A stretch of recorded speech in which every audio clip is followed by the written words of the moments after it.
You. So we're going to a Canes game. A couple weeks ago, I showed you what it was like to go to an away game. We went to see Miami and Florida State. That was fun. Yay! Miami got a win. Anyways, this week, Miami's playing Stanford. So we're going to go check out what it's like to cover a home game. All right, let's get going.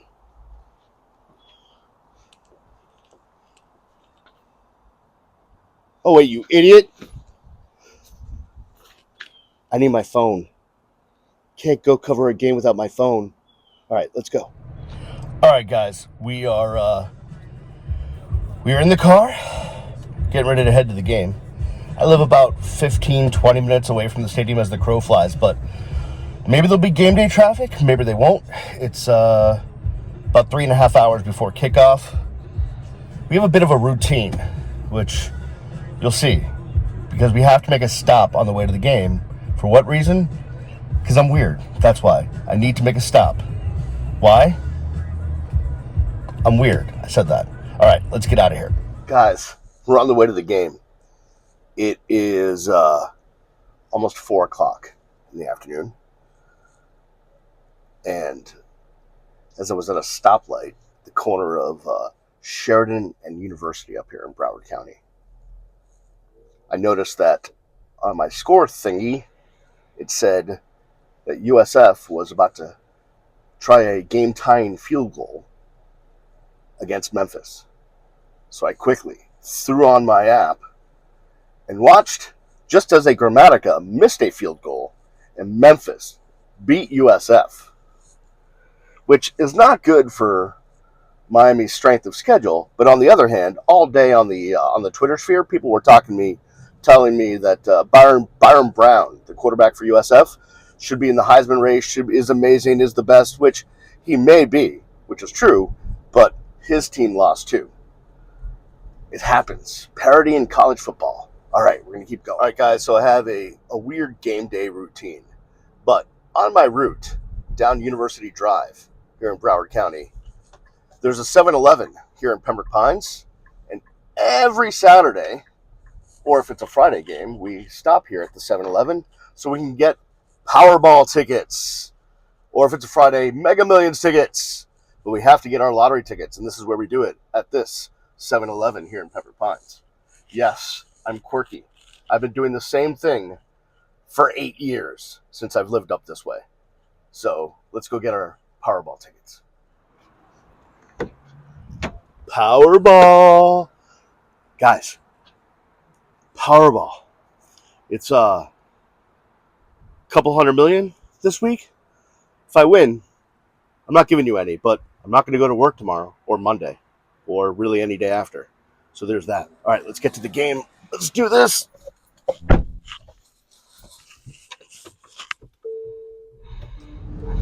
All right, here we are rolling down University, approaching 199th. I guess this is now 27th Avenue since we're in Dade County.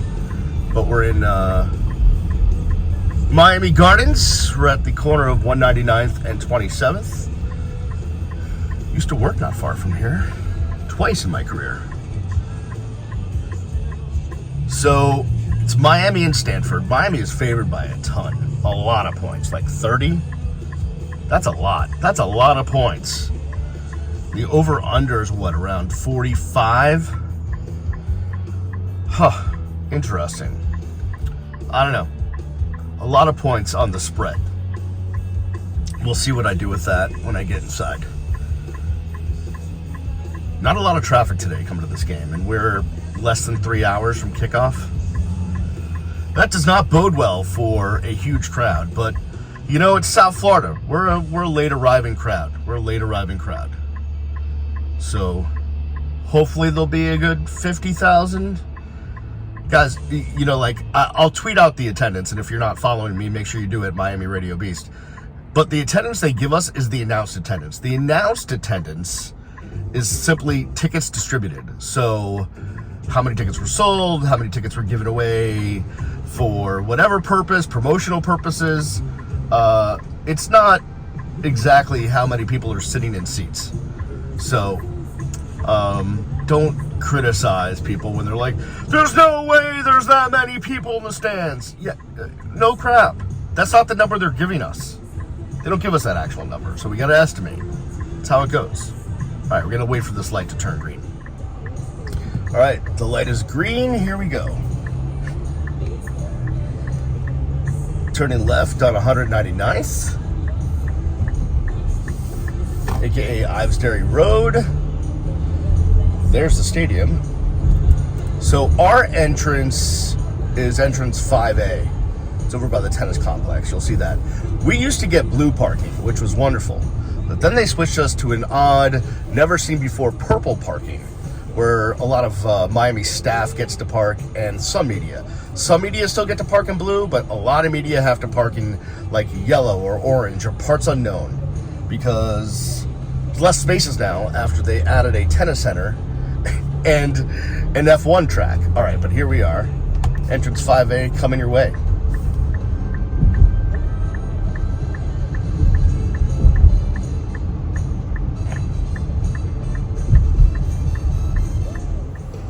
All right, guys, we are in our parking area. Now we have to find a spot.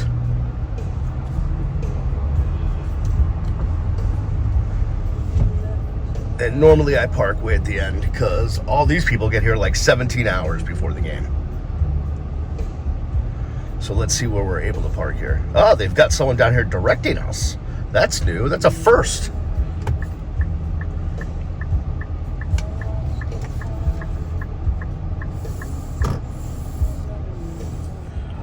All right, we are in our parking spot. It is, I don't know, about 4:15, 4:20, something like that. I go inside in about an hour. So you're wondering, what do I do with myself? Do I go tailgate? Do I go party? Do I go meet and greet? Nope. You know what I do?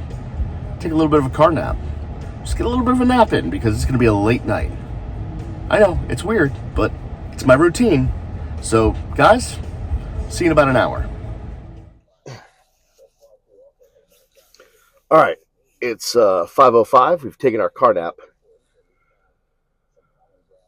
It's a little dark and gloomy out, but hopefully it's not dark and gloomy inside the stadium. Hopefully Hurricanes fans bring it today.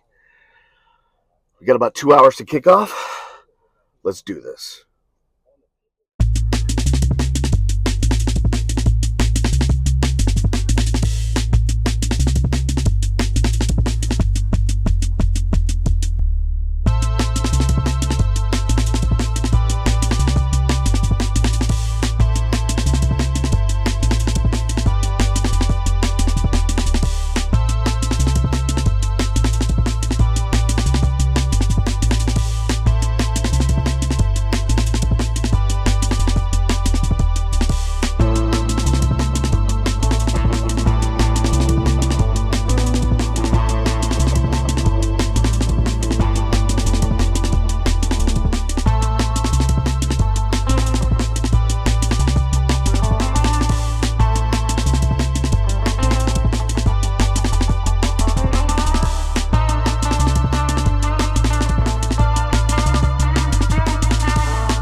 For all the website guys, come and talk to recruits.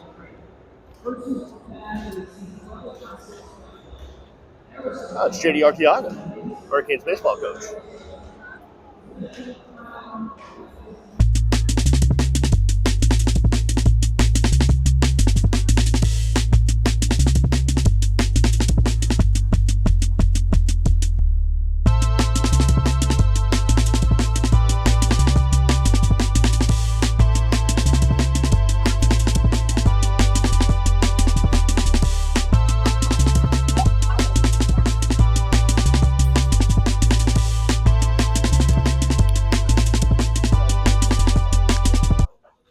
All right, let's take a look at the seating chart.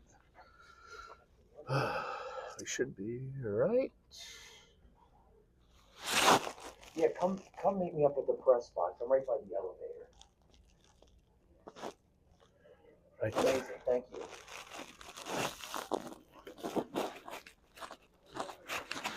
But we don't sit in there. We sit over here.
Stanford leading 7-0 after the first quarter.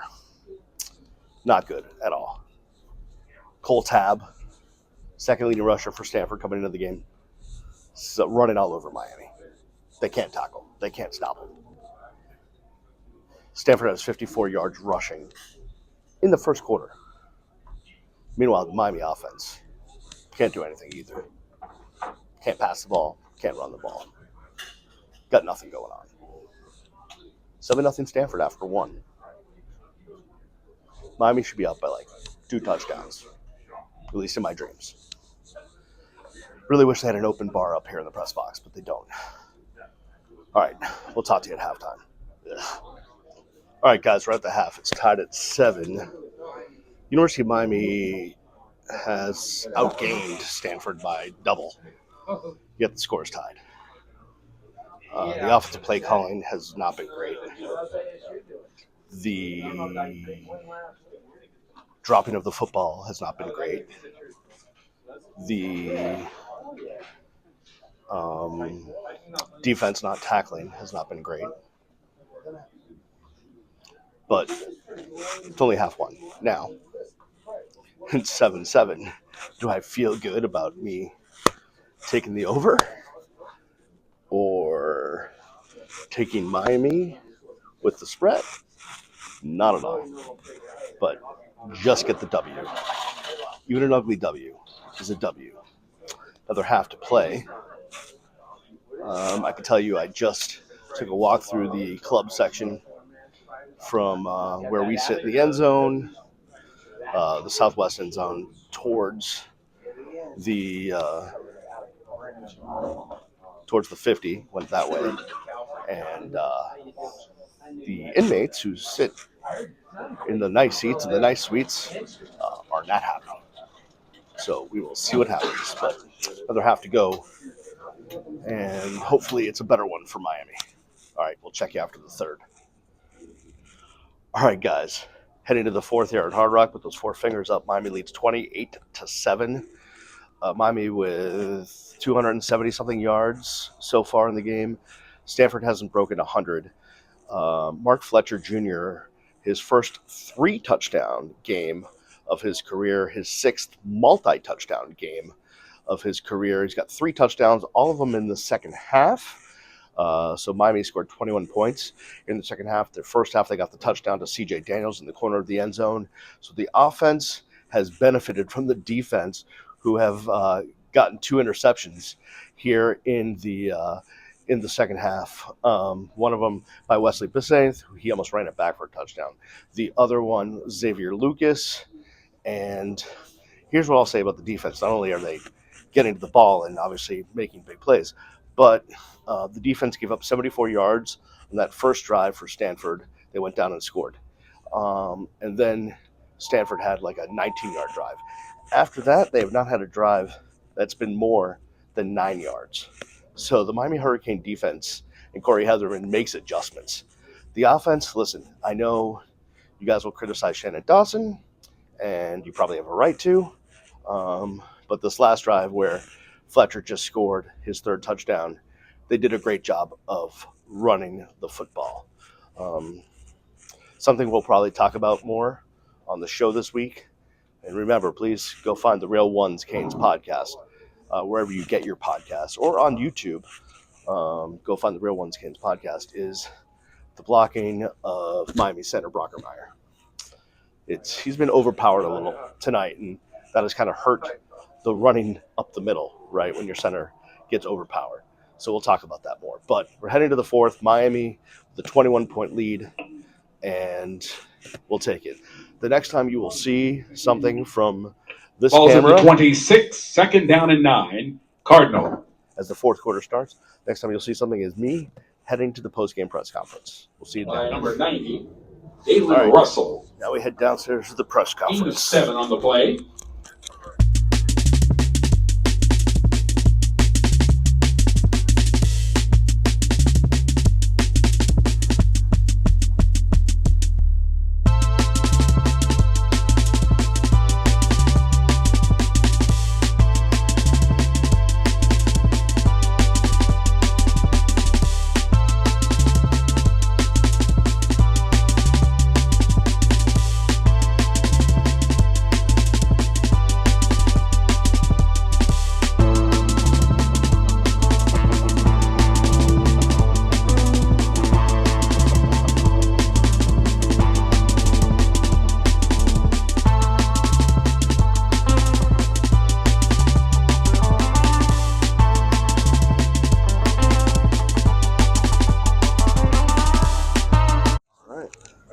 Similar protocol here. Coach will make an opening statement, make eye contact. If you've got a question, I'll call on you individually, please. Hey guys, good evening. Appreciate everybody being here. Certainly proud of the way our guys just stuck with it after starting on the offensive side of the ball, starting a little bit sluggishly, and just maintaining composure and just staying into the defense. Did a phenomenal job after the first drive, just shutting down the opponent and giving us an opportunity to get back in it, close out the first half with a scoring drive, and that certainly built some momentum. Came out with great defense, great special teams. That just we started clicking and started doing started playing more Miami Hurricane football. So, questions? Hey guys, we're walking out of the stadium. There's the stadium after Miami beat Stanford 42-7. In case you were wondering, the Canes covered and the total went over. Some of us are happy. Any event. Was it pretty? No, not in the first half. But when people look back who didn't watch the game, look at the stats, look at the score, they will see that Miami dominated Stanford, and that's what they were supposed to do. That's all that matters. Bunch of upsets in college football today. So we'll see how things start to shake out when the playoff committee puts out their first rankings.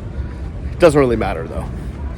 Miami is going to the playoff if they don't lose another game, whether they make the ACC championship or not. Both Georgia Tech and Virginia won today, so there's that if you're keeping track. But the bottom line is the first half was ugly, and the defense made adjustments after the first drive, 2 drives, and the running game got going in the second half. Mark Fletcher had 3 touchdowns. Second half, Jordan Lyle got into the end zone. So, listen, it wasn't a huge game numbers-wise for Carson Beck, but percentage-wise, it was really good. He was like 24 of 28 or something like that. Didn't throw a pick. He had one almost pick, but we don't count almost picks, do we? And Malachi Tony, this kid, it's unbelievable. Just, his body control and what he can do, whether he's running routes or we saw him with a couple big punt returns tonight. One was over 30, one was over 40. And that gave Miami Hurricanes good field position to be able to score. So, listen, plenty to learn from this one. Still some penalties that were stupid and a bunch more. But the bottom line is that your Hurricanes have one loss. And we are in the last week of October. So that's what's important, right? Is that we head to November, still only one loss. Tough game next week against SMU, no doubt about it. Rhett Lashley knows how to draw it up. So we shall see what he brings. And we are not making the trip to Dallas. So we will watch that one somewhere in South Florida, maybe with some of you. We'll see where we watch it. All right, guys. Thanks for following along. We'll check in with you one more time when we get home. Go Canes.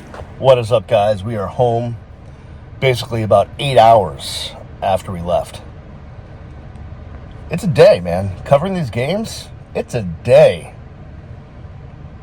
Glad